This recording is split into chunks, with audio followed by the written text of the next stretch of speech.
What's up guys, and welcome back to another episode of the Summer Career Mode. It is episode number 22 as Vinicius wins the 2027 Ballon d'Or, and Oxford United are winning over the Skeptics. Yeah, what a massive win against Crystal Palace in the last game, in the last episode. 2 wins in our last 5 in the Premier League, I believe, and take a screenshot because it might not last very long. Right now we are outside the bottom 3, but only by a point. Lots of games coming in the Premier League today as we try and improve on what has been a nice little winning run. It's been 2 wins in 10, but a nice mini run, if you will, of only 1 loss in our last 4 in the Premier League. And today we'll also have the Carabao Cup quarter-final against struggling Everton, with a chance to reach the final 4 of a cup competition for the first time in the series. So loads of games to get through today, plus the normal youth scouting too, and we start with this. Wolves away at Molineux with a chance of back-to-back wins, the first time in the Premier League.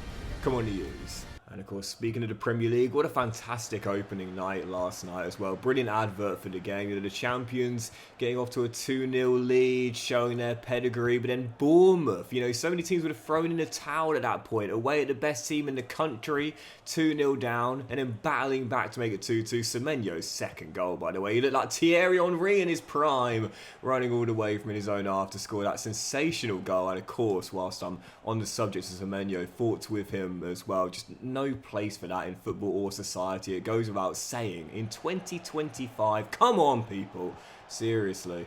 But yeah, so thoughts with Semenyo, of course. And as for the Bournemouth fans, by the way, full credit to them as well. That lovely tribute to Diogo Jota as well. I thought they were a credit and a class act too. And the Liverpool fans as well. A great reception pre-game for Diogo Jota as well. And of course, what an ending to the game as well. Federico Chiesa, sometimes seen as a forgotten man with that sensational volley.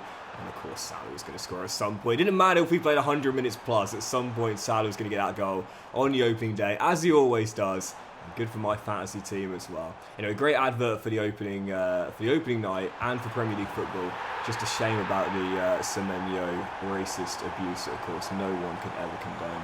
Anyway, Wolves in front, 18 minutes in, worst possible start here, and yeah, that big win against Palace, very unlikely to be followed on here. I didn't know what happened with the Semenyo incident initially, because I was listening to the game. Oh, what a touch. Oh, what a goal that is to make it 2-0. But I was listening to the commentary on the radio, so I didn't actually know what happened initially until I got home at half-time and read about it, and I was just so... I just can't understand it. It's 2025. It's sickening. Like, seriously.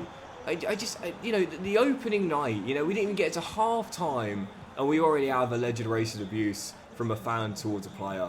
Like, it's just...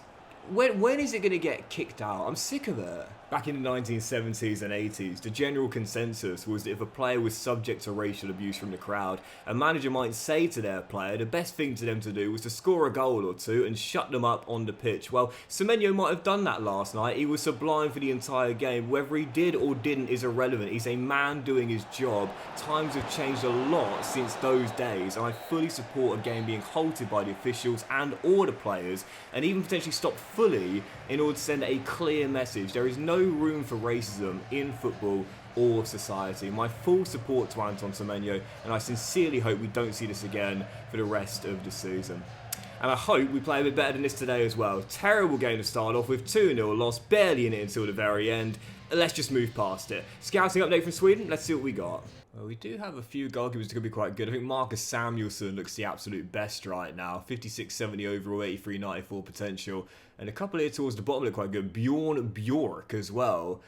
15, already 6'4" though, so can't give him a pro deal. We could give him a scholarship, and Olafsson as well. But I'm just waiting for that one goalkeeper who I know is going to be elite. Because like I said before, man, we only need one. Like, we only need the one. And Chad Gray looks decent with that, showing great potential. And hopefully he would have potential upgrade come the end of the season if he remains our starting goalkeeper all throughout the year. But at the moment, throughout this day, we just haven't really found anyone who we know with certainty is going to be an absolute elite well-beater in time. Other than, of course, our main man up top, Michael Higgins. Right, following game, let's jump into it. Massive as well. Is it too early to call it a relegation 6-pointer? I don't think so. Leeds United only above us on goal difference right now, as we are both in the bottom 3, and we're having the worst goal-scoring record and second worst defensive record. We cannot afford to lose to Daniel Farke's side here, as they'll go 3 points clear of us. Massive game, even too early on the season. Leeds at home in a basement battle, early relegation 6-pointer. Come on, use.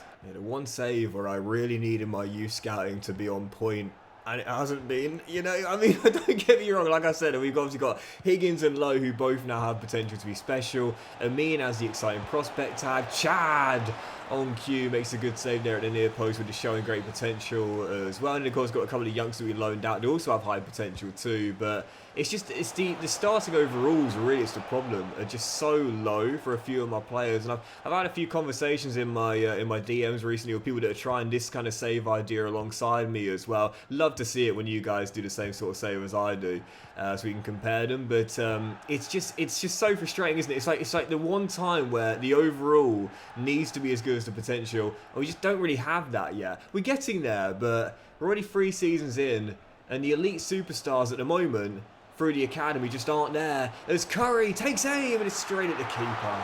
There's some saves I do where I just seem to have the potential to be special. Bug is great. Oh my goodness, makes an incredible double save. How did he do that? Chad Gray with the batty save. Oh no, it was the arm. I thought it was his backside, but it was what a save. Initially, I didn't think he knew about it. But actually, with that right arm, he looked like Senesi last night. Not a handball though. Brilliant stop from the keeper. And it remains goalless for now. Shots being peppered on his goal, and he's standing strong out there. Brilliant first half from Leicester. They should be in front, and I think they will be here, and they're not. It's that man once again, Chad Gray, the Chad, on absolute flames out there. But it's literally all one-way traffic. Only Southampton have conceded more goals than us to start this season off. I will be stunned if we can keep it at 0-0 for the entire game. I'll take it though. I'll take it. Cannot afford a loss in this game. Whilst I'd love a win. Hang on.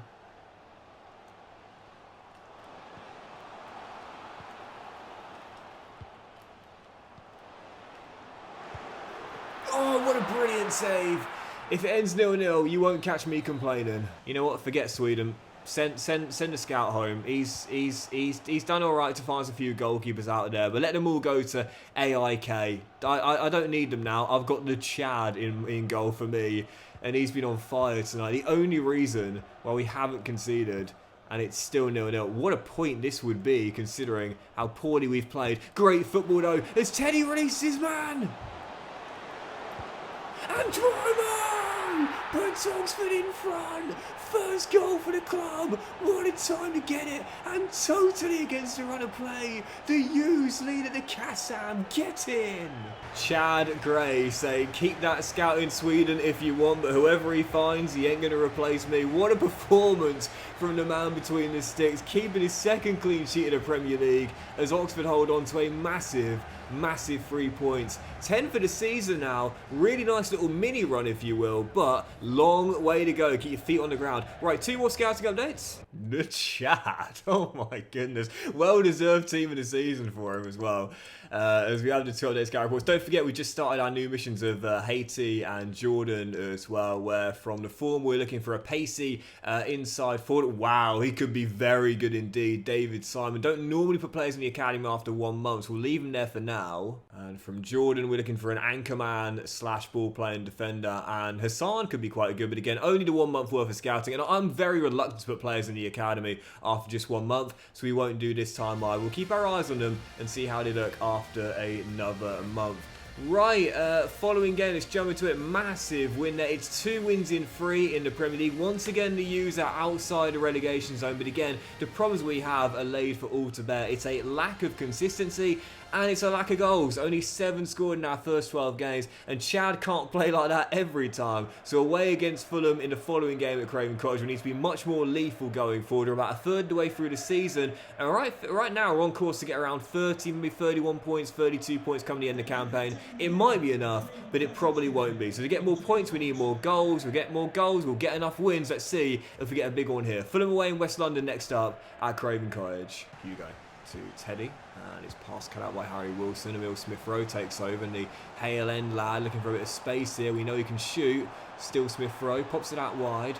Work back into a Nesri. There's Smith Rowe. There's the opener. Seats Gray on the floor. Pops it in. 22 minutes. A goal down. Fulham right now second as well after a great start in the game and in the season. I've always been a big fan of Smith Rowe. He's one of those players, and I don't know whether people agree with me here. Arsenal fans, Fulham fans, feel free to disagree. But I think Smith Rowe is one of those players, and I call them confidence players. You know, confidence players. When they feel good about themselves, when they feel in the moment, when they're feeling confident, they are literally unstoppable. As Harry Wilson says, here's something unstoppable, our second goal. But when he's not feeling it, he starts to disappear a little bit. He starts to be a little bit fearful, doesn't take players on like he knows he can. He's one of those players who he just needs to feel good about himself, and when he does, you're going to get the best out of him. And right now Fulham are getting the best out of themselves. Second place in the table, 2-0 up in half an hour. Great win against Leeds, but let's be honest, we didn't deserve to win it. We didn't deserve to get a point. I'm not surprised that today in West London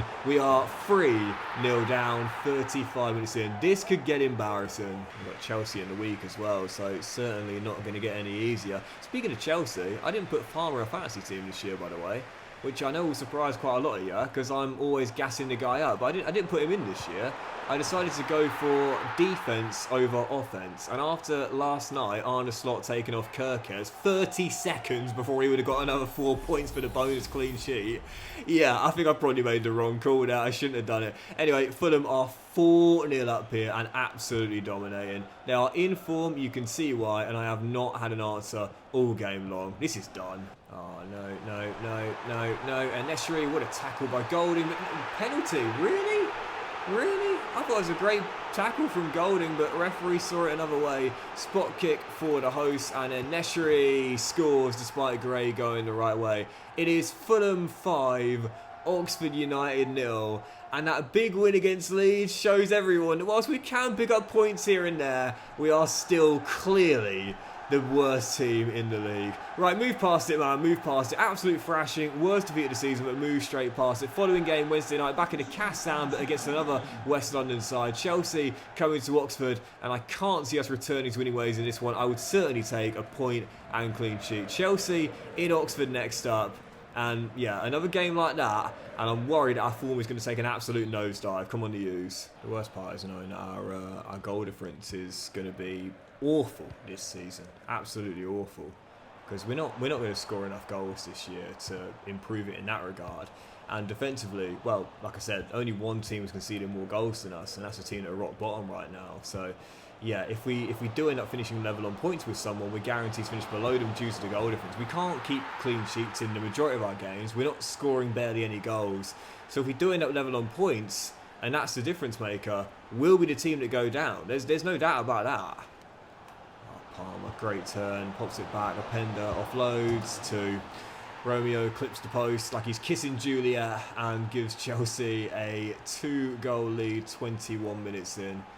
Yeah, as bad as we've been offensively this season, don't let that Chad Gray clean sheet fool you. Defensively, we have been absolutely awful to go along with our low goal scoring record as well.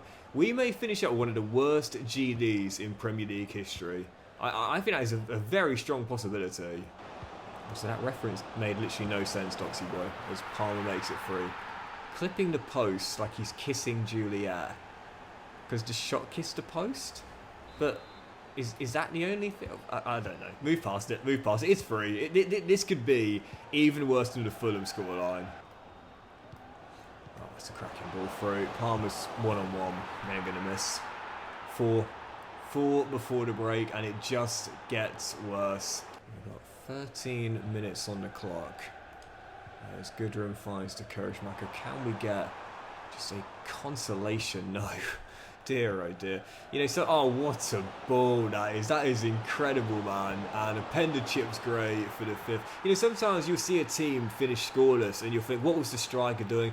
But the thing is, if he's had no service at all, what's he supposed to do? He can't fashion a chance out of thin air, and that's when you need the creativity that we have so sorely lacked in back-to-back 5-0 losses. You could look at Higgins and say he's got to do better, but really, if he's getting no chances and can't take any shots, what more do you expect him to do? Completely isolated, back-to-back thrashings, and in our last 4 games, 1 goal scored and 12 goals conceded. Don't let that win against Leeds fool you. We are still, without a shadow of a doubt, firm favourites to get relegated. Right, following game, we'll move on to this probably penultimate win today. West Ham heading into this away in London. One of the rare chances we have, not just to claim a point, but possibly all three. The play that we did in these last two games, I will probably lose 5-0 once again. Following game, West Ham away. Got to get at least something in this game here. Yeah, those wins against Crystal Palace and Leeds and Brighton, they're rarities, man. As Gray gets down low to his left to make the save, they're rarities. Like we're not going to win that many games this season. We've already picked up 3. That's, I'd say, about half of what I'm expecting. So I feel like we're on course to have the kind of season I was expecting. Like really difficult, probably relegated, not humiliatingly bad, but clear that we're not as good as most of, if not all, the other teams in the division. So yeah, as things stand, things have kind of gone exactly what I was expecting. A lot of negatives with the occasional positive. Teddy Lowe, what a sitter! So second half just getting going. Still tied at 0-0. I'll definitely take it though. Whilst it'll be yet another game without a goal, it'll be a point and a clean sheet picked up away. Not bad at all against a side far better than us. But I think there'll be chances. We had a great one in the first half, just couldn't take it. If we get one again, well, I pray it's the other kind of combination. Not Higgins to Lowe, but Lowe to Higgins. There's Michael, finds Tyrese. Brilliantly done, and there's Higgins to say it's why you need me taking the shots, not making the pass. Captain with the opener, Oxford United in front. I think that's goal number 4 in the Premier League this season for Michael Higgins, and whilst he's not exactly set the league alight yet, for a 19-year-old he's still showing he's definitely one of the best wonder kids in European football right now. As Lucas Paquetá, who I just sold my car to, belts in the leveller, and West Ham equalised. Just sold my car to Lucas Paquetá. What a finish. West Ham with the leveller, and our lead lasts all of 6 in-game minutes. 7 to go. It's all hands on deck now. It's trying to see out the point. West Ham looking for a late winner to inflict another defeat on this lowly rated Oxford team. Ball rolled through. It's Vitinha. And it's going to bounce through to Lewis Miley, who nets the winner. So unfortunate, man. Ball just ricochets into his path, just like he did for Ekitike's first goal last night. And West Ham have won it late. That is a sickening, cruel blow, man. Nothing we could do about that. That is so unfortunate. Well, as we always say, luck will balance itself out eventually. Very fortunate against Leeds to get a win in that game. Very unlucky to lose that one, so I can't complain considering we were very lucky earlier today. Right, following game, I will need some luck to get through this. Our final one today is going to be the quarter-final of the Carabao Cup. Everton comes to Kassam, and we won't have many chances in our first few years to reach the semi-finals of the competition, so we've got to take it tonight against the struggling Toffees and make the semis of the League Cup. Our final game, Toffees at the Kassam. Come on, the U's. And this is definitely something I want EA to work on as well. The Carabao Cup not being an objective is just silly. Like, really, really silly. Because you're going to tell me Newcastle fans didn't care that they won the Carabao Cup last season? I think the parade speaks for itself. If Oxford United were to go all the way and win the Carabao Cup this season, the fact it wouldn't impact my manager rating whatsoever is just unfair. You know, like, seriously, man. EA need to change that, in my opinion. Oh, it's Dembele's denied the early opener by Lunan. I mean, I may be one of those people that believes that the Carabao Cup has lost some prestige over the years, but to say that it shouldn't matter at all is just really, really silly. Higgins on the bench for this game. He's not really fit enough to play at all, but I couldn't drop him from the squad entirely for what is one of the biggest games of the season so far. Oh, look at the space for Pavlovic. Acres of space opens up. You cannot give anyone at this level all that room and time from the 18-yard area. It's pretty much always going to result in a goal on Ultimate Man. No one closing down. Easy finish. Everton in front. And this may well be our cup run ending tonight. Brannigan popping out wide to Dembele. And to be fair, we've not played badly in this game, but oh dear. The problem is the ball's getting lost in the middle of the park for me. Like, I'm building up to around the halfway line, maybe just inside the Everton half, and then I just can't create the chances. Coming stops us going 2 goals down, and that's the issue, man. We're not just a low-scoring team. but we're a low creating team. Oh, how has that gone in? And that's the main issue, man. The reason we're not scoring enough is because we're not creating enough. Mario Healer surely wraps it. Toffee's going through to the semis. Our cup run ending tonight. Yeah, I've emptied the bench. Game's over. And with another key Premier League battle on the weekend, I might as well be strategic now. Just take the L, take the KO blow, and try and get our fitness back for the following clash. Because once again, we've seen on full display the gulf in class between these teams. That mini run was nice, but it wasn't going to last very long. 5 defeats in 6 in all competitions, and back to the familiar feeling that Oxford United simply can't compete at this level. But that'll do it for today's episode of the Summer Career, guys. So big thank you for watching. Enjoyed it. If you had, then please do drop a like. So you'll have a fantastic day. I'll return in the next one out of the cup, but more big league games to come. Hoping to get back to form on the back of a really poor run. More scouting, and the January window is going to open as well. Have a great day, guys. Much love, and I'll see you for the next episode of the Summer Career Mode very soon.